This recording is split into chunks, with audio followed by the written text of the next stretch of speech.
Olá! Segundo Werner Jaeger, nenhum outro povo criou para si mesmo formas de espírito comparáveis àquela da literatura grega. Dela nos vem a tragédia, a comédia, o tratado filosófico, o diálogo, o tratado científico sistemático, a história crítica, a biografia, a oratória jurídica e panegírica, a discussão de viagens e as memórias, as coleções de cartas, as confissões e os ensaios. Mas no princípio, como a raiz de todos os frutos, estava Homero. Ninguém justificou tão completamente a expressão de Hölderlin de que o que permanece é obra dos poetas. Ironicamente, ou talvez consequentemente, do próprio poeta não permaneceu virtualmente nada. Como se a vida desse homem tivesse se consumido por completo nas suas criaturas, dele, malgrado os esforços épicos dos historiadores modernos, seguimos não sabendo sequer se foi um homem, ou dois, ou uma multidão, ou até, por que não, uma mulher. Mas não há campo da criação humana que não tenha sido inspirado pelo sopro de seu espírito demiúrgico. Da religião à filosofia, da literatura às artes plásticas, do drama à música, ano após ano, século após século, milênio após milênio, dia após dia, seus deuses e heróis continuam a morrer e a renascer para dar vida a essa segunda natureza que chamamos cultura.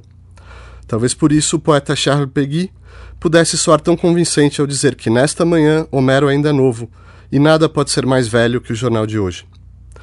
Um gênero capaz de acolher todos os gêneros, um microcosmo capaz de registrar o mundo que foi, de espelhar o mundo que é e de pressagiar o mundo que será. A epopeia jamais deixou de expandir seu império aos confins do universo humano, de ressuscitar as glórias do passado, de penetrar os segredos mais escondidos do nosso coração. E se Homero foi o educador de toda a Grécia, e a Grécia é a educadora da humanidade, aquele que foi talvez o maior de seus legatários, o romano Virgílio, estaria destinado a conduzir Dante, e com ele todo o imaginário cristão, do fundo do inferno às portas do paraíso. A seu respeito, T.S. Eliot diria, com devoção filial, porém realista, que foi o pai do Ocidente.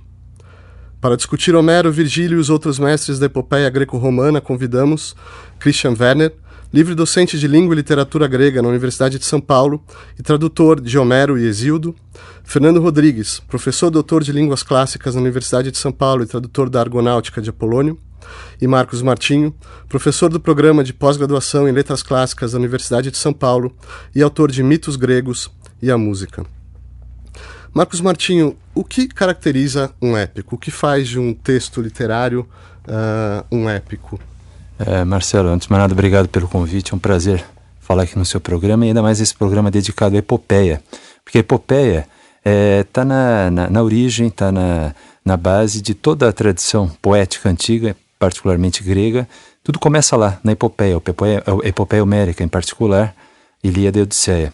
A epopeia também produziu na tradição latina obras máximas, talvez a obra máxima da poesia latina, que é a Eneida de Virgílio. E produziu entre nós, né, na nossa tradição de língua portuguesa, moderna, uma obra máxima nossa, que são os Lusíadas de Camões. E daí, graças aos Lusíadas, toda uma tradição épica que é muito desenvolvida na nossa língua, mas que não é comum a outras línguas. Quer dizer, nós temos epopeias em cada século, até modernamente, se a gente quiser.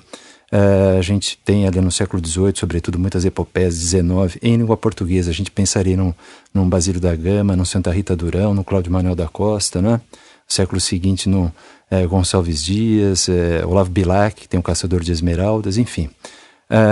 Então, para a gente tentar caracterizar muito sucintamente esse gênero poético, né? Já disse, poético, né? Pela forma e pela matéria. Pela forma, ele se caracteriza por um verso específico na antiguidade.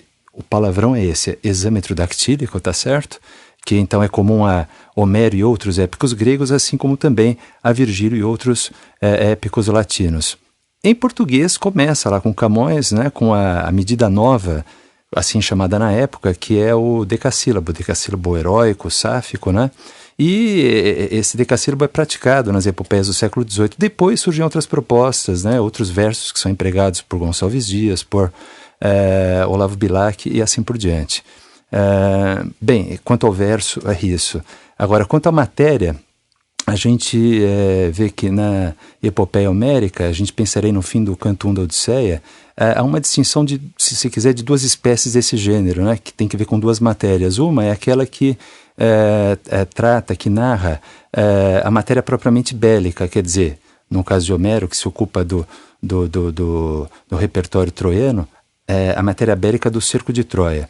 Então, os grandes feitos, né, a gesta, se se quiser, então o termo grego para gesta é esse, o zerga, né, dos heróis que sitiaram Troia. Essa é uma matéria. A gente vê essa matéria, por exemplo, na Ilíada, das duas epopeias homéricas. A outra é aquela que narra, finda a guerra, findo esse cerco de Troia, o retorno dos heróis para suas casas. Então, Agamemnon que retorna para sua casa, Menelau que retorna para sua casa, dentre outros, Odisseu.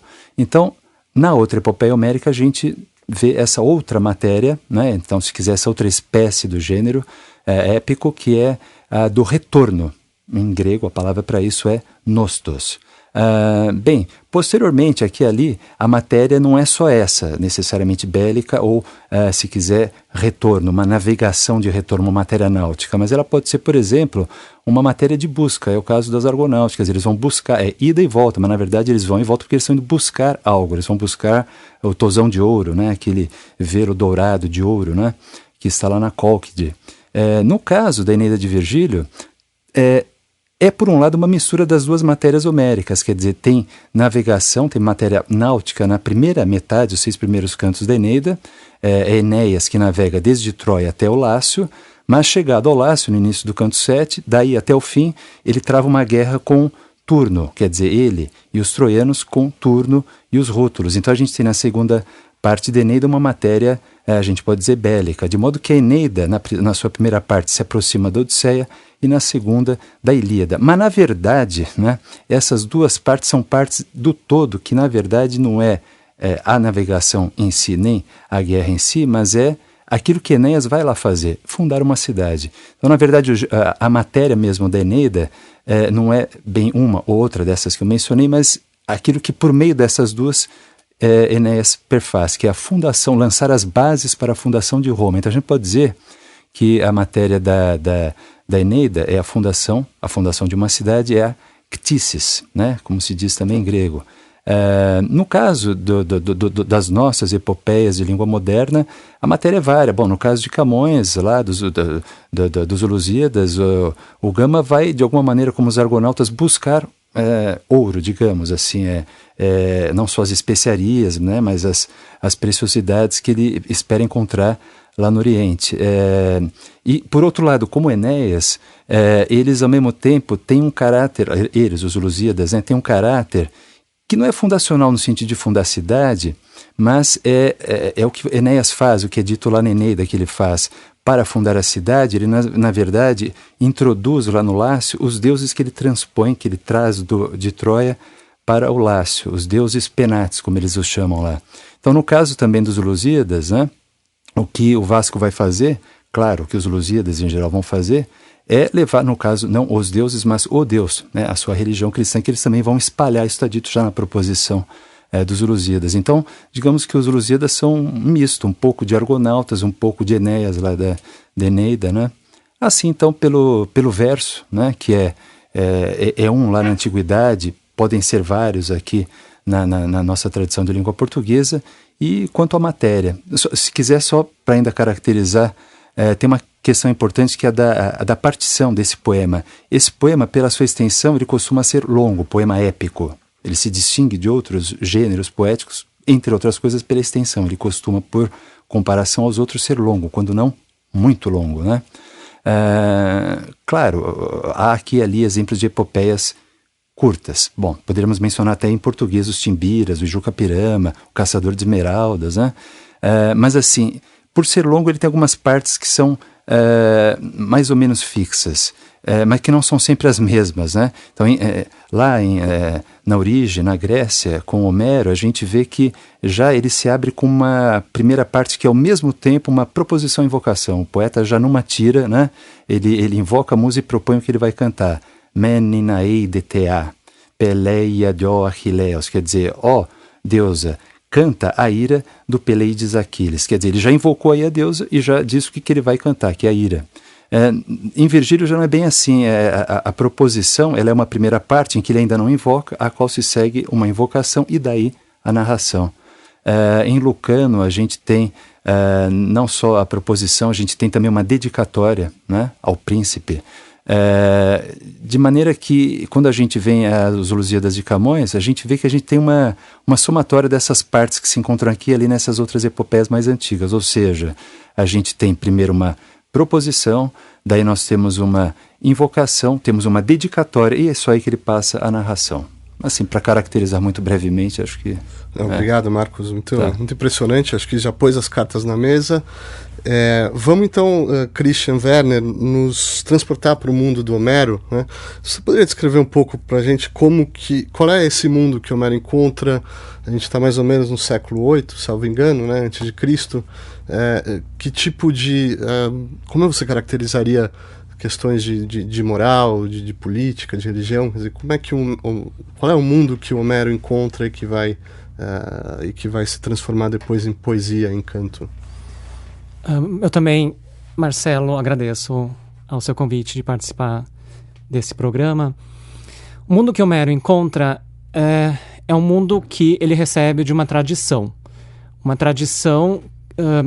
que é basicamente poética, uma tradição a qual pertencem cantores, aedos ou bardos, que falam de uma matéria que é transmitida por essa tradição, de um modo que é transmitido por essa tradição, ou seja, algo que se costuma chamar de dialeto homérico, uma língua que é fundamentalmente artificial, ou seja, não era uma língua falada pelos gregos, mas um compósito de diferentes dialetos e diferentes elementos intrínsecos a essa forma de falar na matéria dessa tradição. Qual é a matéria dessa tradição? De forma mais ampla, é algo que se pode chamar de história do cosmo.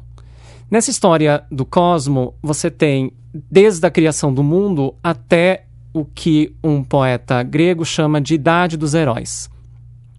Bom, então, basicamente, Homero fala dessa Idade dos Heróis, ou seja, de um mundo que não é o dele, Homero, e que não é o do seu público. Mas, mesmo assim, não só pela língua, mas pelo próprio momento histórico em que os poemas homéricos parecem ter aparecido, guarda bastante proximidade a esse mundo. Ou seja, do ponto de vista histórico, os poemas homéricos trazem uma série de arcaísmos, por exemplo, a luta utilizando carros de guerra, ou certos adereços que compõem aquilo que a gente pode chamar de armadura, são de fases históricas que há muito tempo já passaram. Mas, por outro lado, a unidade social que, eu diria, já é a principal nos dois poemas homéricos é a cidade. Ou seja, não é a situação social daquilo que talvez tenha gerado num primeiro momento isso que a gente que eu estou chamando de raça dos heróis. Por exemplo, a sociedade palaciana da época micênica. Não é, então, esse mundo, basicamente o mundo dos séculos XV a XII a.C., que a gente tem representado nos poemas. Em grande parte, essa cidade que a gente vê tanto na Ilíada quanto na Odisseia é algo que, no universo grego, se desenvolveu ao longo dos séculos VIII a VI. Portanto, alguns especialistas colocam o mundo de Homero bastante próximo do mundo do século VIII, alguns a minoria do século VI. Ele tá cantando essa guerra, né, que acontece, né, no período micênico, justamente, para um mundo, para uma audiência que vem muito posterior, né? São 4, 5 séculos de diferença. O que ele está propondo exatamente? Ele está simplesmente colocando algumas figuras e dizendo imitem essas figuras? Ou o que ele está propondo para essa audiência dele com esses heróis, com esses conflitos? Né? É um projeto educativo? É algo do... Quer dizer, tá pedindo para que imitem esses heróis simplesmente, ou já existe algum tipo de crítica envolvida nesse... Eu acho que você pode combinar as duas coisas. Faz parte dessa tradição algo que algo que seria da ordem da investigação. É por isso que mesmo há algumas décadas atrás, quando se falava no milagre grego, ou seja, né, uma noção que já não é seguida há um bom tempo, né, quando se falava do início desse processo que leva à vitória do espírito, ou ao início da racionalidade ocidental, você coloca Homero não por acaso nesse início, ou você colocava Homero não por acaso nesse início. Bom, essa visão da cultura grega de Homero mudou bastante de lá para cá, mas você percebe, na minha opinião, que Homero não faz nenhuma dessas duas coisas, mas ele, de alguma forma, ele faz algo das duas. Ou seja, de um lado você fica fascinado pelos heróis, portanto, eles têm algo que você eventualmente poderia chamar de exemplar, um modo como eles, como heróis de diferentes idades, manifestam certas virtudes. Então, por exemplo, na Ilíada, a coragem de Aquiles é inegável, a sapiência de Nestor é inegável, e num grau que, para nós, mortais, que não somos da raça dos heróis, é, no máximo, algo que a gente pode tentar alcançar. Ou seja, nesse sentido, você tem um elemento de exemplaridade. Mas, por outro lado, uma série de comportamentos que esses heróis manifestam mostram os problemas que essa mesma exemplaridade pode trazer ao herói. Ou seja, no caso de Aquiles, que, como o Marcos citou antes, tem na sua cólera uma espécie de tema central da Ilíada. Essa cólera de Aquiles, ela é intrínseca a ele. Ou seja, não dá para separar, Homero não faz isso e nós também não deveríamos, separar a coragem, portanto, a excelência guerreira, da cólera que Aquiles manifesta. Ou seja, Homero não está dizendo que... Homero está dizendo que... Bom, a gente pode pensar que Homero está dizendo que todo exército quer ter o seu Aquiles. Mas se você tiver o seu Aquiles, você pode correr o risco de ter um Aquiles com essa cólera. Agora, eu vou propor aqui a gente começar a fazer alguns exercícios de comparação, né? Até porque nós temos dois poemas com temas até bastante diferentes, a Ilíada e a Odisseia. Podemos comparar temas, estilos, mas eu vou propor, Fernando, para a gente começar comparando duas figuras, aí, os dois heróis que são muito centrais em cada um dos poemas, né? Aquiles e Odisseu, por exemplo. Cada um deles representa alguma característica, né, da cultura grega. O que a gente tira de uma comparação entre eles, ou, se você quiser, outros, né? Nós temos uma constelação de figuras aí à nossa disposição. Tá, bom, eu também começo agradecendo o convite, né, Marcelo, por participar desse programa. E eu queria então começar exatamente salientando essa duplicidade, né, Aquiles e Odisseus.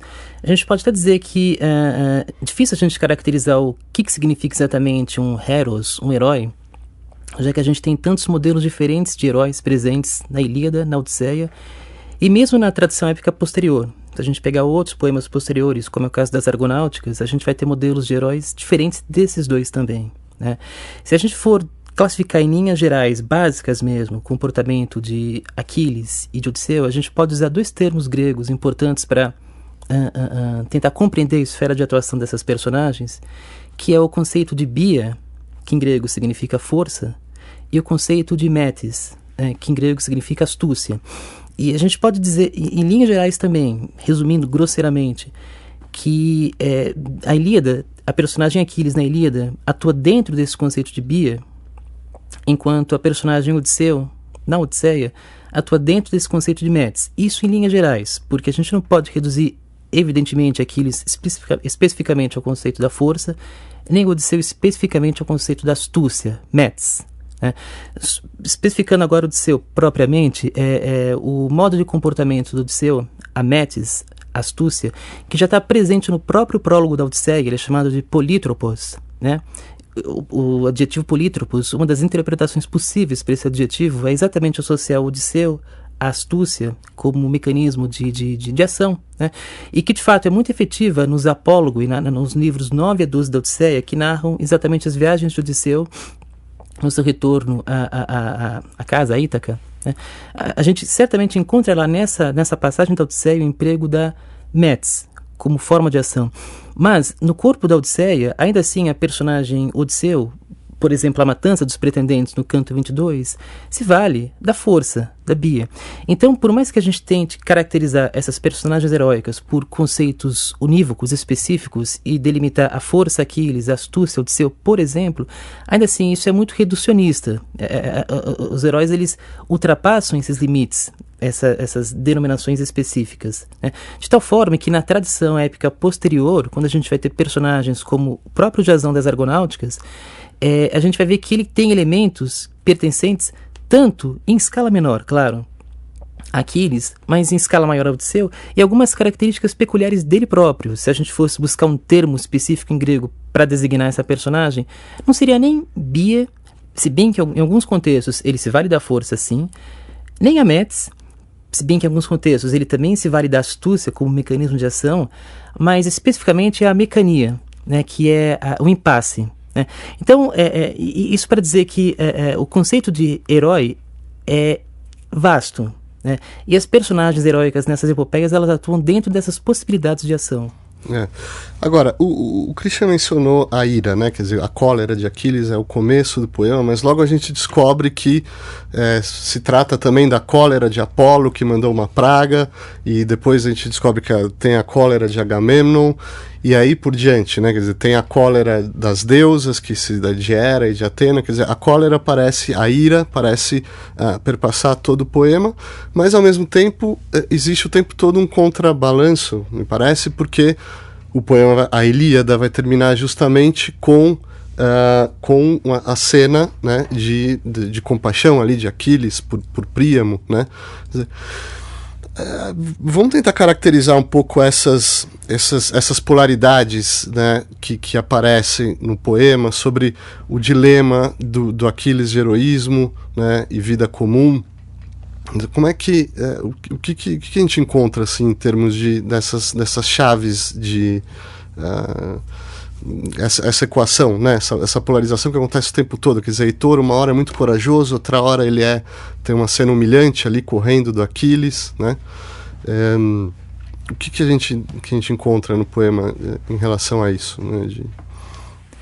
Bom, eu acho curioso que essa polarização das ações das personagens, enfim, ela acontece também entre os poemas, porque, ok, a cólera é uma das marcas de Aquiles, e a gente pode dizer que se a gente fosse resumir o enredo da Ilíada num termo-chave, seria exatamente a cólera de Aquiles, de tal forma que isso confere unidade ao poema, sem dúvida nenhuma. E é evidentemente a cólera de Aquiles que leva a consequências trágicas no próprio corpo da narrativa, né? Agora, quando você compara o Aquiles da Ilíada com o Aquiles que aparece na Odisseia, por exemplo, na Catábase, que é o livro 11 da Odisseia, né? Quando Odisseus encontra o Aquiles no morto, submundo. Encontra a alma, não só de Aquiles, a psique de Aquiles, mas de várias outras pessoas. E o Aquiles que está lá representado é muito diferente. Ou seja, a opção dele por morrer jovem e obter renome por conta das suas façanhas, e essa opção é verbalizada na Ilíada várias vezes. Quando você contrasta essa opção com a fala da personagem Aquiles, ou melhor, da alma, né, de Aquiles, no livro 11 da Odisseia, você percebe que você tem um ponto de vista completamente diferente. O Aquiles, ele preferiria ser servo de um homem pobre, porém vivo, a ser o rei dos mortos. Ou seja, é quase como se você tivesse tradições poéticas diferentes ou personagens épicos diferentes representados sob o mesmo nome. Marcos, vamos começar a ver o legado de Homero, né? Como que ao longo, a gente falou do século VIII, mais ou menos, é incerto isso, mas a ideia de Homero como educador da Grécia é um tópico, né? Alguns autores modernos chegam a falar até da Bíblia grega. Não vamos entrar no que tem de anacrônico nessa comparação, mas assim, a influência, a supremacia do Homero é indiscutível, né? Podemos tentar uma conjectura aqui e se perguntar por que o Homero é tão... O porquê dessa supremacia do Homero? O que faz com que ele seja tão soberano ali no universo grego? Grego e também romano. O romano e com depois, certeza. claro, Quintiliano, no início do livro 10 da Instituição Oratória, quando ele expõe, né, a lição dos autores que devem ser lidos por aquele que quer se tornar um orador, ele diz, comecemos por Homero. Ele é o primeiro e o último que devemos ler, porque todos os outros poetas são como rios que dependem desse grande oceano que é Homero. Então, para entender os outros poetas, é necessário ter lido antes Homero. Por outro lado, ele é tão grande que só de ler o pouquinho que cada um pegou dele, e daí somar todas essas experiências de leituras, é que nós seremos capazes, talvez, de chegar perto de entender um pouco desse grande oceano que é Homero. Então, já também para os romanos, Homero é dado como o poeta máximo, né? E depois, claro, depois de Homero, Virgílio. Ele chega até a dizer que se Homero é o primeiro, com certeza, e Virgílio é o segundo, Virgílio, porém, é um segundo que está mais próximo do primeiro do que do terceiro lugar. Enfim. Mas por quê? Eu vou tornar essa sua proposta do exercício de comparação para daí de Homero chegar também a Virgílio, se quiser, pela comparação das personagens, das personagens centrais, dos heróis, né?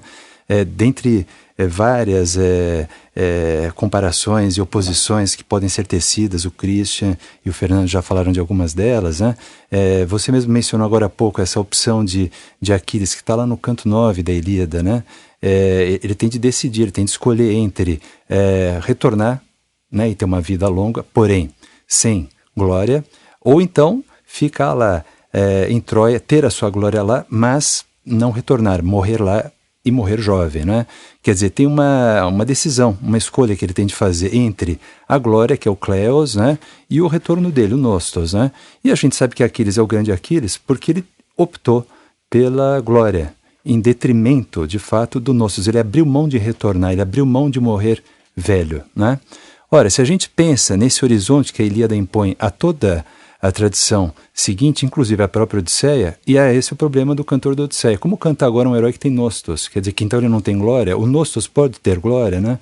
Então eu vejo que assim, antes de mais nada, tem esse problema iliádico, né, posto já para a Odisseia, para o cantor da Odisseia, que deverá então, de vários modos, por várias estratégias, encarecer esse retorno. Tudo bem, estamos falando de uma personagem que teve retorno, diferentemente do grande Aquiles, né?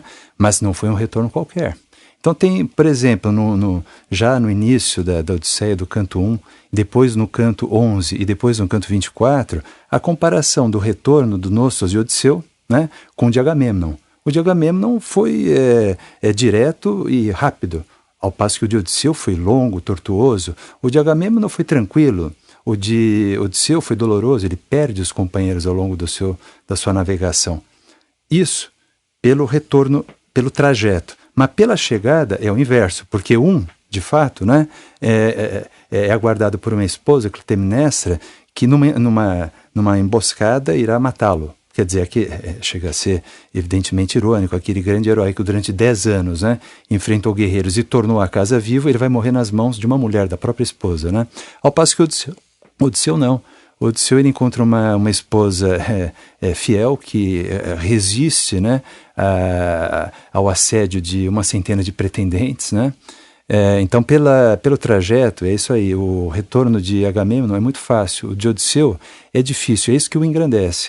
Por outro lado, pela chegada, o retorno de Agamemnon é quase que vil, quer dizer, rebaixa isso que foi esse grande herói na sua chegada, em que ele é morto por uma mulher, pela própria, né, esposa. Ao passo que o de Odisseu, não, ele o dignifica, né? Então, se a gente pensar por aí, na personagem de Enéas, e aí? Primeiro, ele sobrevive à guerra ou não? Ele não sobrevive à guerra como Aquiles ou ele sobrevive como Odisseu? Ele sobrevive como Odisseu. Então, nesse sentido, digamos, ele já seria menor que Aquiles. Mas só que tem um outro problema. Odisseu sobrevive, ao menos como vitorioso, porque é dado aos vitoriosos justamente isso, sobreviver, né? Que é o que não é dado aos que são os derrotados. Então, quem é esse troiano que, derrotado, não só então sobrevive como Odisseu, mas sendo um derrotado, ao passo que Odisseu é o vitorioso? Porque a gente sabe, né, pela epopeia grega mesmo que se segue Homero, a chamada epopeia cíclica, que os aqueios, quando invadem Troia, eles não deixam nenhum homem vivo, seja adulto, seja velho, seja criança. Veja no canto 2 de Eneida o modo como Pirro mata o velho Príamo, acuado ali no templo da deusa, ele um jovem, né? A coisa é caracterizada como uma grande truculência, né? E veja também como o filho, Astianacte, né, de Héctor, é morto por Odisseu, que lança aquele bebê do alto do muro para ele morrer estatelado no chão. Eles não deixam o homem vivo. Como é que então sobrevive um sujeito que ainda depois, digamos, vai ter essa incumbência dos deuses de apenas transferir os muros que caem aqui, em Troia, lá para o Lácio? Então, no fundo, Roma é Troia, né?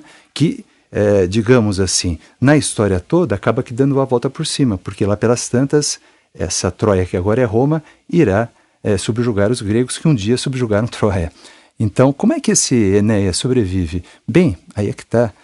Nós temos várias versões, né, de cada um desses mitos, né? Várias versões gregas, várias versões romanas. Cada poeta aqui e ali modifica, pode construir a sua versão, pode se valer de 2, 3 versões diferentes e compor uma outra. Pois bem, entre outras versões, há 2 autores que dizem que Enéas simplesmente vendeu informação para os gregos. Ele é um traidor.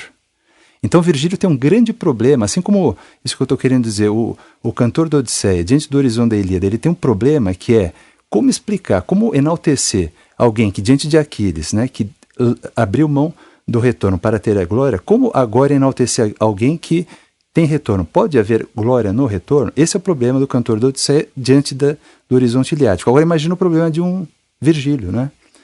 Que vai ter de cantar alguém que sobrevive à guerra e como derrotado. E como é que ele sobreviveu? Tem umas versões por aí que dizem que inclusive ele foi traidor. E agora a gente ainda vai ter de dizer que esse herói traidor, ele é o pai da raça romana, que é o público de Virgílio, né? É um grande problema que ele tem. Então a gente vê todo o cuidado que ele tem ao longo de toda a Eneida, sobretudo no canto 2, onde justamente ele vai narrar a invasão de Troia e os troianos que são mortos aqui e ali, e ele vai ter de explicar como é que esse Enéas saiu de lá. Então ele tem um grande problema ali de explicar como Enéas, na verdade, queria ficar, mas os deuses o mandaram sair, ele insiste em ficar, os deuses insistem para ele sair, não é? Então, e depois, ao longo de toda a Eneida, aqui e ali, é o modo como ele por exemplo, eu dou um exemplo, no canto 8 da Eneida, Turno, que vai lutar com Enéas, manda Vênulo chamar um aliado, que é Diomedes, né? Personagem da Ilíada, o grande Diomedes. E nos cantos posteriores, no canto 11, Diomedes manda uma resposta para Turno, por meio de Vênulo. Ele manda dizer o seguinte: olha, eu declino do convite, dos presentes que me são oferecidos, e aconselho vocês a não lutarem com um sujeito como esse, ele é tremendo. Gente, se a gente tem, de novo, em mente a Ilíada, ao ler esse passo da Eneida, né, veja, o que Virgílio está fazendo, na verdade, é uma amplificação muito grande. Por quê? Porque, em primeiro lugar, lá no início do canto 9 da Ilíada, quando os chefes aqueios discutem, né, da falta de Aquiles, né, Diomedes se aborrece. Ele diz: olha, vocês estão precisando de Aquiles, e se ele não vier, vocês estão pensando em ir embora. Isso já é colocado lá no canto 2, né, da Ilíada, isso de abandonar a guerra e ir embora. E ele diz assim: olha, se vocês forem embora, eu fico, se você, Agamemnon, não for embora, eu fico aqui com os outros, e se os outros forem embora, eu fico aqui sozinho para lutar contra os troianos. Ora, lá entre os troianos está esse Enéas, de que ele diz que agora ele hesitaria em lutar contra ele. E a gente tem de lembrar também que esse Diomedes é aquela personagem do canto 5 da Ilíada. Ele é um sujeito tremendo. Ele enfrenta não só muitos troianos, muitos aqueios, mas ele enfrenta muitos troianos. Ele enfrenta os próprios deuses, não falo só de Afrodite, mas vem Apolo que se opõe a ele investe contra o deus, e finalmente vem Áries, né, o próprio deus da carnificina bélica, e ele não hesita em cravar uma lança na coxa de Áries, né, claro, com a ajuda de Palas Atena. Então, quer dizer, veja a amplificação de Virgílio. Ele põe essa personagem, que é um guerreiro notável, né, que disse que lutaria sozinho contra os troianos, agora na Eneida, para dizer: olha, vocês estão querendo que eu lute contra Enéas? Eu não vou não, viu? Conselho a vocês não irem. Então, quer dizer, a gente só entende a amplitude, a amplificação desse passo, tendo de novo no horizonte a Ilíada de Homero. Então, Homero é um horizonte o tempo inteiro ali, para Eneida, né? para você entender a dificuldade de cantar essa personagem que não só não abriu mão do Nostos, isso Odisseu já não tinha feito, mas mais do que isso, sobrevive a uma guerra sendo o vencido, né? Então, daí a gente tem de lembrar aquelas versões segundo as quais ele seria um traidor, quiçá, mas também aqui e ali para ver o modo como Virgílio tenta dar uma resposta a essas versões e construir uma outra versão, e tenta também amplificar a personagem. Tendo Homero o tempo inteiro como horizonte, né? Agora, Fernando, justamente entre Homero no século VIII e Virgílio no século I a.C., nós temos o período helenístico, um momento, digamos, simplificando, de decadência ali da polis, da cidade grega, mas ao mesmo tempo de expansão da cultura grega, do idioma grego, que caracteriza justamente o helenismo. E, felizmente, nós temos pelo menos uma epopeia que sobrevive nesse período, e que a Argonáutica, né? E eu pediria para você mostrar para a gente como a Argonáutica, de alguma maneira, ela exemplifica diversas características da cultura e da literatura helenística, né? O que ela traz de novo, de original, né? E de diferente em relação ao que se fez até então. Tá bom. Em linhas gerais, eu acho que se a gente fosse caracterizar as Argonáuticas por um termo específico, em oposição à poesia épica homérica, o termo que a gente deveria empregar é o uso da escrita.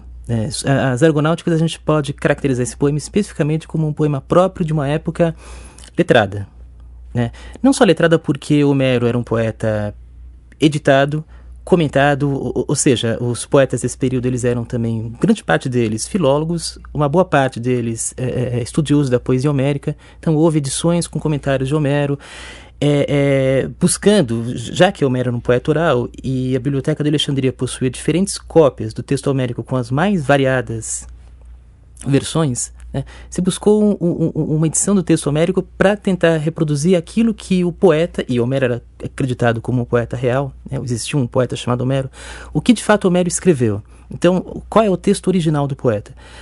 E vários termos na poesia homérica são obscuros, termos que aparecem uma única vez, os chamados hapax, legômena, termos que só aparecem uma única vez, termos cujo sentido não é muito claro. Então esses poetas filólogos, muitas vezes, eles tentavam estabelecer sentidos para esses termos. A gente encontra ecos disso nas Argonáuticas. O Apolônio, ele era um poeta filólogo, não só filólogo, ele foi bibliotecário em Alexandria, e a gente encontra uma porção de discussões sobre hapax legômena nas Argonáuticas. Por exemplo, é um exemplo que eu cito, né? Vários termos que aparecem uma única ou duas vezes, um dislegômena, aparecem duas vezes, ou uma só, na Ilíada e na Odisseia, e que vão reaparecer na literatura grega pelo corpus que a gente tem de textos preservados, vão aparecer somente depois nas Argonáuticas. Então é claro que é um poeta que está fazendo um trabalho filológico, ele emula, né, uma linguagem homérica, ele reproduz aquela linguagem homérica, exatamente um dialeto homérico fidedigno, né? E muitas vezes ele emprega esses termos que são únicos em Homero, aplicando um sentido específico naquela passagem em questão em que ele utiliza aquele termo. Ou seja, é como se ele fizesse filologia no próprio poema dele, né? E isso é um indício de como esse poema As Argonáuticas estão inseridos, esse poema está inserido num contexto completamente diverso da poesia oral do período arcaico. Outros exemplos eu posso citar é o próprio prólogo do poema, né? A chamada Invocação às Musas, que é um topos da poesia épica, e que o Apolônio ele usa de uma maneira completamente diferente, né? O primeiro verbo que aparece no poema é o verbo mnessomai, eu me recordarei, né? Eu me recordarei dos feitos gloriosos dos homens, né?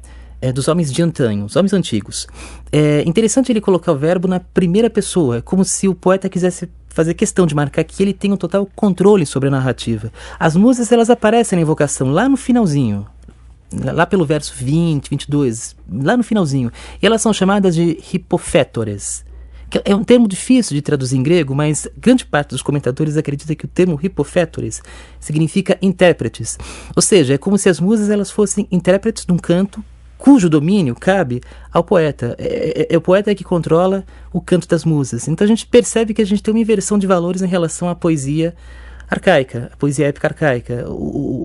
É um poeta que controla a sua narrativa, controla o que vai cantar, né? E o herói também, né? Quer dizer, a figura do herói é bastante diferente. Acho que você já mencionou isso. Mas se a gente puder falar um pouco do heroísmo na Argonáutica. Esse é um problema, porque, na verdade, o Jazão é chamado muitas vezes de anti-herói, né? Como eu falei para você, o termo técnico-chave para a gente definir o comportamento de Jazão nas Argonáuticas é o termo amécanos, o adjetivo amécanos. Ele não sabe o que fazer muitas vezes, ele fica em impasse, ou seja, ele fica em estado de amecania. Isso acontece várias vezes, é um termo que aparece muitas vezes, não só associado a Jazão, mas a grande parte das ocorrências desse termo nas Argonáuticas é associado a Jazão. O que indica que talvez seja um termo chave para tentar compreender o comportamento de Jazão. Ele é indeciso. Além disso, grande parte das suas façanhas no poema se deve ao auxílio de outras personagens, sobretudo a partir do canto 3, Medeia. Então, a sua grande Aristeia é realizada graças ao auxílio de Medeia, de tal forma que, para alguns comentadores, isso caracterizaria um comportamento anti-heróico do Jazão, né? A principal Aristeia do Jazão, a principal façanha guerreira dele, seria, em linhas gerais, a sedução de uma mulher. É pela sedução de Medeia que ele consegue a imunização do seu corpo, e ele vai estar capacitado, por conta do corpo imunizado, a realizar façanhas heróicas. Ele vai ter que cumprir façanhas sobre-humanas, vai ter que subjugar touros que cospem fogo, depois ele vai ter que plantar dentes de dragão, e vão nascer homens gigantes à terra desses dentes de dragão, ele vai ter que matar todos esses homens gigantes. São façanhas sobre-humanas que ele só consegue fazer imunizado por Medeia. Então, muitos vão dizer que é isso, Jazão é o herói da conquista amorosa. O que é um tanto quanto reducionista. As Argonáuticas não são uma epopeia erótica, apesar de inserir a matéria erótica predominantemente no livro 3, mas apesar de inserir a matéria erótica de uma maneira diferente, mais enfática em relação à epopeia homérica, sem dúvida nenhuma.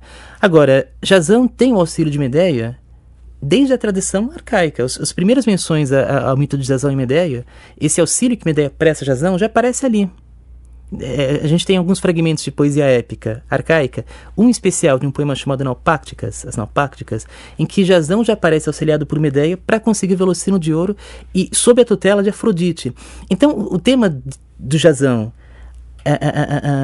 como conquistador, né, pela conquista erótica de Medeia que ele consegue o seu êxito, é um tema que talvez permeasse a própria poesia épica arcaica. Então é difícil a gente saber de que forma as Argonáuticas apresentam um tema inovador, ou de que forma as Argonáuticas do Apolônio estão trabalhando com um tema que é muito mais antigo, e talvez um comportamento heróico que não está bem ilustrado na Ilíada e na Odisseia, mas que talvez fosse contemporâneo a esses próprios poemas.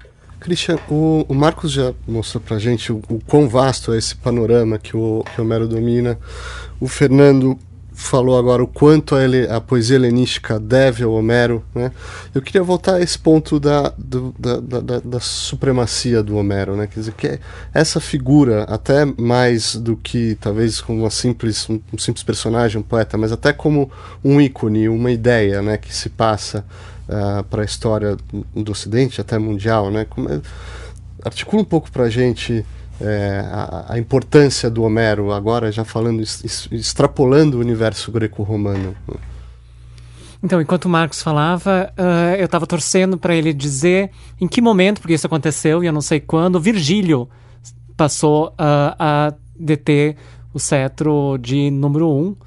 Ele vai falar pra gente daqui a pouco isso. Talvez não sei em que posição. Mas o Homero volta...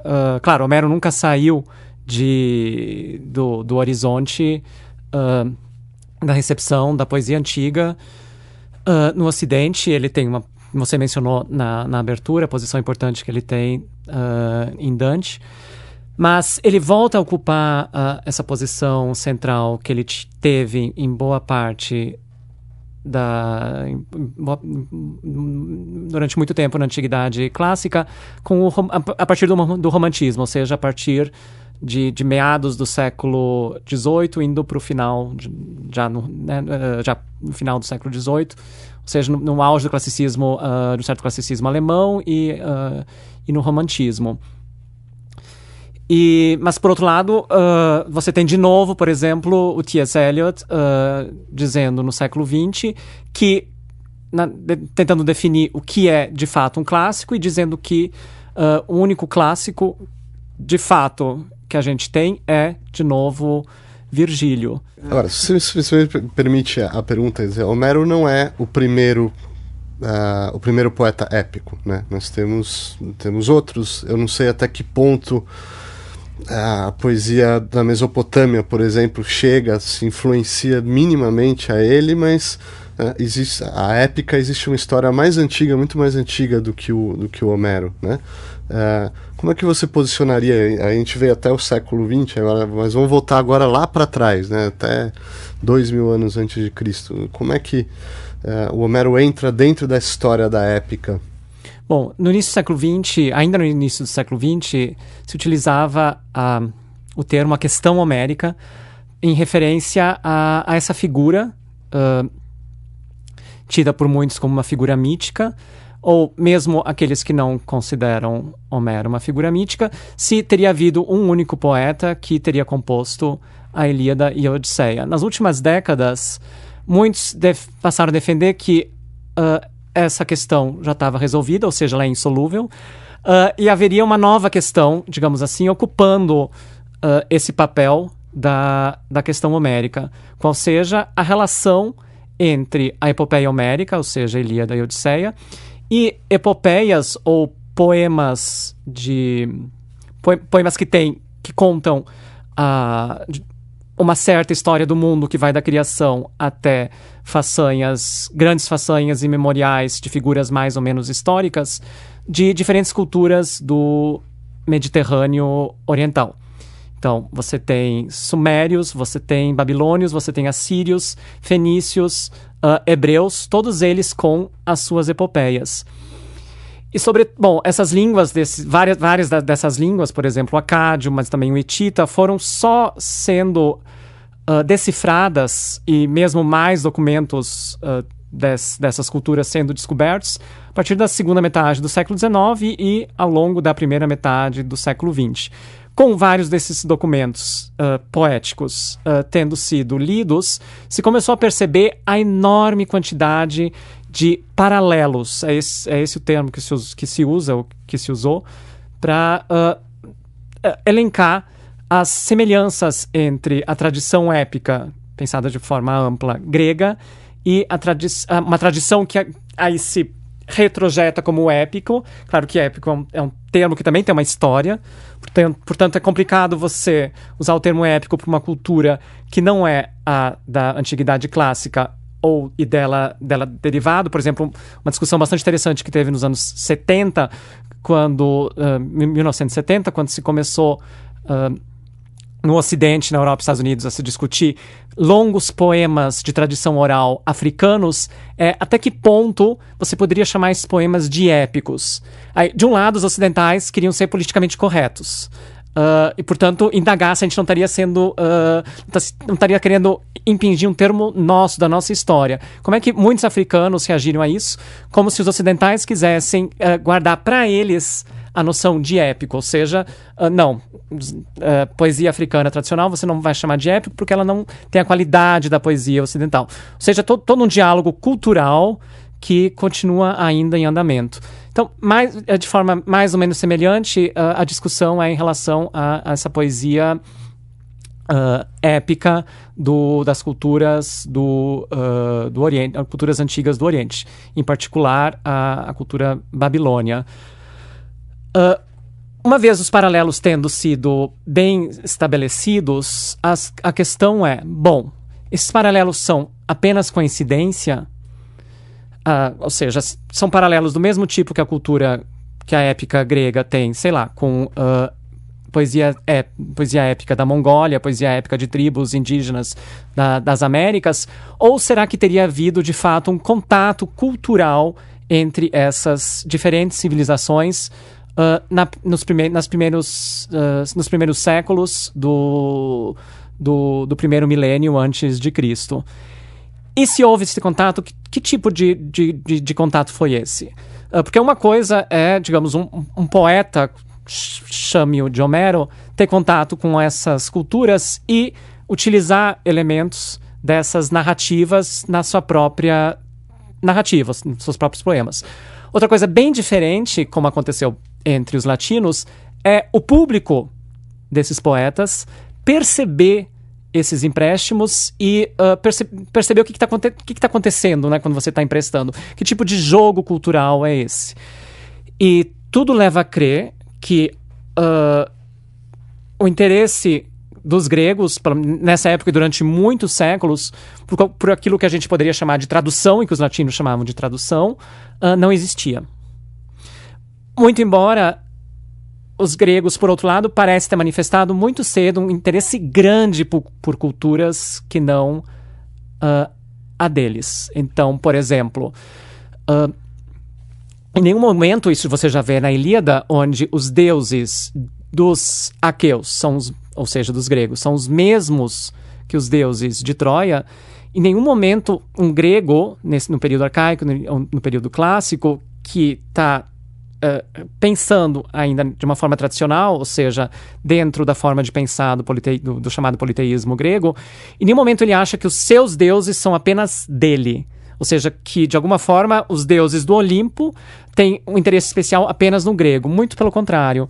Você tem em vários autores que em textos de prosa começam a falar sobre essas outras culturas, você tem uma imediata tentativa de mostrar que os deuses são os mesmos, que a diferença principal é apenas de nome. Uhum.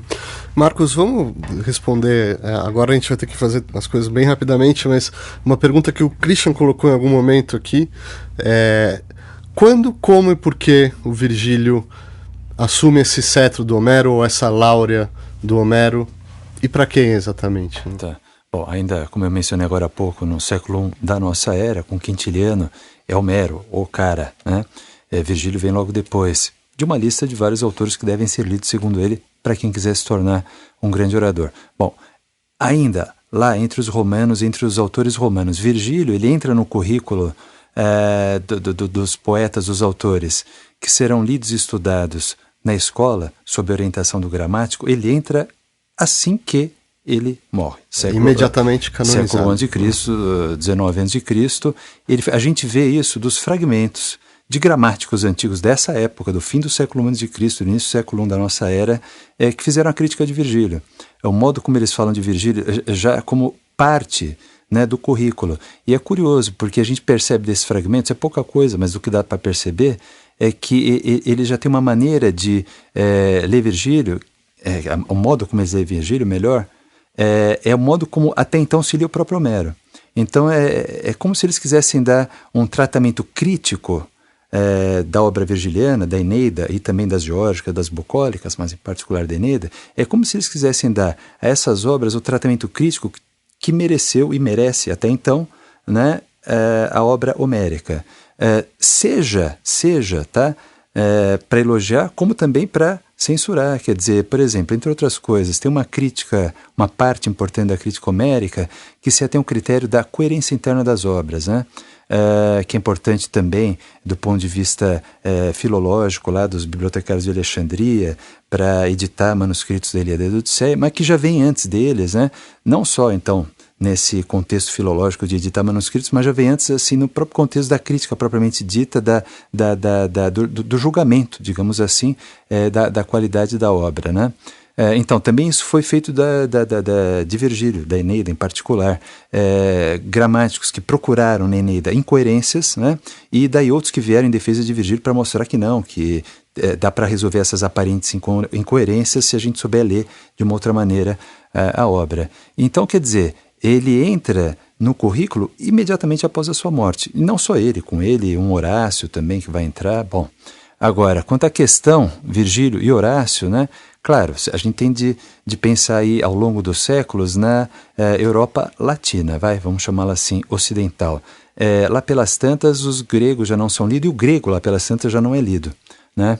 Então a gente vê não só nos séculos imediatamente posteriores ao fim da Antiguidade, a chamada Antiguidade Tardia, lá no século IV, V da nossa era, mas a gente vê já mais tardiamente, lá no século XII, XIII, né, que um Dante Alighieri não leu Homero, e antes de mais nada porque ele não tem a obra e nem lê grego, não leu também um Petrarca, não leu um Boccaccio. Petrarca, por exemplo, ele tem no último livro das epístolas dele, né, um conjunto de epístolas que ele escreve aos amigos que ele vai encontrar em breve. Sêneca, Virgílio, porque ele já está velho e vai morrer. Então ele vai encontrá-los em breve, está feliz que ele vai poder conversar com eles ao vivo, né? E ele tem uma carta que ele escreve a Homero. Ele diz assim: olha, Homero, eu estou muito feliz de poder te encontrar em breve, porque até hoje eu só ouvi falar de você, né? Então tá lá ele mesmo dizendo que ele nunca leu esse autor. Boccaccio, ele ainda teve um contato indireto com Homero. Leôncio, por exemplo, que é um helenista que, então, ensina grego a Boccaccio, ele não só lê aqui e ali passos de Homero com Boccaccio, mas ele também traduz passos dessa obra para que Boccaccio possa minimamente conhecer esse autor. Boccaccio cita aqui e ali em obras suas, então, nem que seja com o apoio de Leôncio, né, e outros, né, esse Homero. Então, quer dizer, acho que, entre outras coisas, é isso. Quer dizer, antes de tudo, a falta de acesso, primeiro, material, né, ao texto grego da Ilíada e da Odisseia, e depois, ainda com o texto ali, a falta porque já autores como Boccaccio têm lá acesso ao texto, mas a falta do acesso intelectual, quer dizer, falta de competência gramatical, antes de mais nada, para ler a língua. Então, nesse sentido, aí Virgílio ocupa espaço, né? Então, vamos fazer uma rodada final, vocês três aqui. Se cada um puder destacar um aspecto importante do legado da epopeia greco-romana, né? o que vive hoje, o que é vivo e o que é morto, né? Desses grandes clássicos, assim, o que sobra. Fernando? Bom, eu diria que esse legado da epopeia greco-latina, o Marcos já colocou no começo, de certa forma, na própria língua portuguesa, né? Obras poéticas que a gente tem, que foram influenciadas por esse legado e, enfim, e que têm uma importância muito grande para a nossa própria literatura. É interessante também a gente tentar localizar o legado dessa epopeia greco-latina na própria antiguidade, né? Ou seja, de que forma esses poemas épicos eles foram lidos pelos próprios poetas. É o caso, por exemplo, de Apolônio e Virgílio, né? A influência que que um poeta exerce sobre o outro. E, sobretudo, e aí é uma grande lástima, quão escasso é o material que a gente tem preservado dessa epopeia greco-latina. Então, o que a gente tem é uma parte ínfima do que, de fato, foi produzido. O que a gente tem de referência a fragmentos, a poetas, a títulos de obras que foram compostos e que não chegaram até nós pelos mais variados critérios, é de se lastimar. Há um legado, sem dúvida nenhuma, da epopeia greco-latina, mas também há muito que se lastimar pelo que não chegou até nós. Marcos? Bom, alguns dizem que hoje o legado moderno é muito grande, é muito importante, mas que o legado contemporâneo, alguns dizem que é inexistente. Por quê? Porque supõem que não há mais lugar, porque para ver epopeia deveria haver lugar para isso, não há mais lugar para o heroísmo, uma vez que hoje o heroísmo ele foi substituído pela mais-valia, tá certo? Então, no mundo desprovido dos valores heróicos, não poderia haver lugar para uma obra que, para um gênero poético, ou agora em prosa, se quiser também, a gente poderia pensar numa epopeia em prosa, que celebrasse o herói. Porém, né, como também disse o Fernando há pouco, já lá na antiguidade, ao caso das argonáuticas, né, a questão assim, do valor heróico, ela foi muitas vezes debatida, discutida e foi até tratada às vezes com uma certa ironia, né? Ele mencionava lá o herói que para poder enfrentar, né, os obstáculos, né, os touros, uma serpente, ele precisa de uma ajuda e de uma ajuda de uma mulher estrangeira e uma mulher estrangeira feiticeira. É demais, né? Então as próprias personagens lá no início do canto 3 das argonáuticas, os colegas dele se aborrecem, eles dizem, olha, a gente não pode querer achar que a gente vai realizar os nossos feitos, né, confiando mais nos encantos de Afrodite do que nos brios de Ares. Isso está dito lá pelas personagens, quer dizer, esse, né, o termo que acho que se usa isso, esse rebaixamento, né, do herói, quer dizer, dessa personagem principal da epopeia, ele já aparece lá da antiguidade. Ou então, ir lá e buscar uma personagem que seria menor mesmo e tentar enaltecê-la, o exercício que faz então, talvez, o cantor da Odisseia, mas com certeza o cantor da Eneida, Virgílio, né? Então eu acho que assim o que se vê assim como legado se a gente pensar nessa questão fundamental do heroísmo, da personagem heróica, é uma tradição que lida por vários ângulos, de vários modos, seja por um modo mais, vamos chamá-lo assim, ingênuo, direto, né, pelo modo do enaltecimento, ou seja por um outro modo, por uma outra via, que é a via da irônica, do rebaixamento, mas lida cada uma ao seu modo aqui e ali, com essa questão do heroísmo. Há, não há, acreditamos nele, ele é possível, né? Então, acho que... Christian.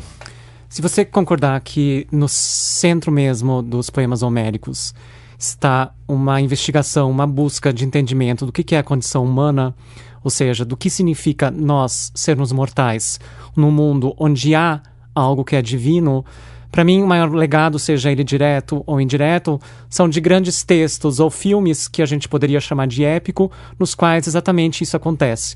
Para citar 3 exemplos... Grande Sertão Veredas, do Guimarães Rosa, 2001, Uma Odisseia do Espaço, do Kubrick, e o mais recente, Árvore da Vida, do Terrence Malick. Eu acho que todos fazem isso de uma maneira que, de certa forma, emula não apenas Homero, mas a crítica homérica, para a qual uma das grandes dificuldades é exatamente mostrar, tentar entender de que maneira o mundo divino é intrínseco às ações dos heróis. Obrigado, Christian Werner. Por hoje é só. Obrigado, Fernando Rodrigues. Obrigado, Marcos Martinho. Até o nosso próximo encontro.